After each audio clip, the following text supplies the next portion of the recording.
Hello guys, അപ്പോൾ ഞാനിപ്പോൾ ഉള്ളത് നമ്മളെ മലപ്പുറം കുന്നുമേലുള്ള എൻലെ ബ്യൂട്ടി സലൂണിലാണ് കേട്ടോ. ഇവിടെ ഞാൻ എൻ്റെ ഹെയർ സ്മൂത്തിങ് ചെയ്യാൻ വന്നതാണ്. മെയിനായിട്ട് എടുത്തു പറയേണ്ടത് ഇവിടുത്തെ ആംബിയൻസ് ആണ് കേട്ടോ. ഭയങ്കര കൂൾ ആൻഡ് കാം ആയിട്ടുള്ള ഒരു ഫീലിംഗ് ആണ് നമുക്ക് കിട്ടുക. പിന്നെ വരെ സർവീസിനെ പറ്റി ഒരുപാട് കേട്ടിട്ടാണ് ഞാൻ ഇവിടെ തന്നെ സ്മൂത്തനിങ് ചെയ്യാൻ വന്നത് കേട്ടോ.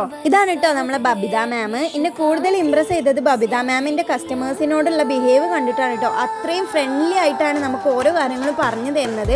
പിന്നെ ഞങ്ങൾ വേഗം പ്രോസസ്സ് സ്റ്റാർട്ട് ചെയ്തു. ഒരുപാട് സ്റ്റെപ്പ് വരുന്ന പ്രോസസ്സ് ആയതുകൊണ്ട് തന്നെ വളരെ ടൈം എടുത്തും ഭയങ്കര നീറ്റിലാണ് ചേച്ചി എനിക്ക് ചെയ്തു തരുന്നത്. ഇവിടെ hair smoothening, hair spa, hair straightening, hair colouring എല്ലാം നമുക്ക് അവൈലബിൾ ആണ് കേട്ടോ. അപ്പോൾ ഇതാണ് കേട്ടോ എൻ്റെ ഫൈനൽ റിസൾട്ട്. ഞാൻ ആഗ്രഹിച്ച പോലെ തന്നെ എൻ്റെ ഹെയർ ആക്കി തന്നിട്ടുണ്ട്. താങ്ക് യു സോ മച്ച് ചേച്ചി. നല്ലൊരു സിൽക്കി ഷൈൻ ലുക്കൊക്കെ കിട്ടിയിട്ടുണ്ട് അല്ലേ. അപ്പോൾ നിങ്ങൾക്കും എൻ്റെ മാതിരി ഹെയർ മേക്ക് ഓവർ ഒക്കെ ചെയ്യണമെന്നുണ്ടെങ്കിൽ എന്തായാലും ഷോപ്പിക്ക് വരാം കേട്ടോ. അപ്പോൾ നമ്മുടെ ലൊക്കേഷൻ വരുന്നത് മലപ്പുറം ത്വയ്ബ ടെക്സ്റ്റൈൽസിൻ്റെ നേരെ ബാക്കിലുള്ള ബിൽഡിങ്ങിലാണ് കേട്ടോ. സോ അവരുടെ കോൺടാക്ട് നമ്പർ എന്തായാലും ഞാൻ കൊടുത്തേക്കാം. അപ്പോൾ എന്തായാലും വിസിറ്റ് ചെയ്തിട്ടാ.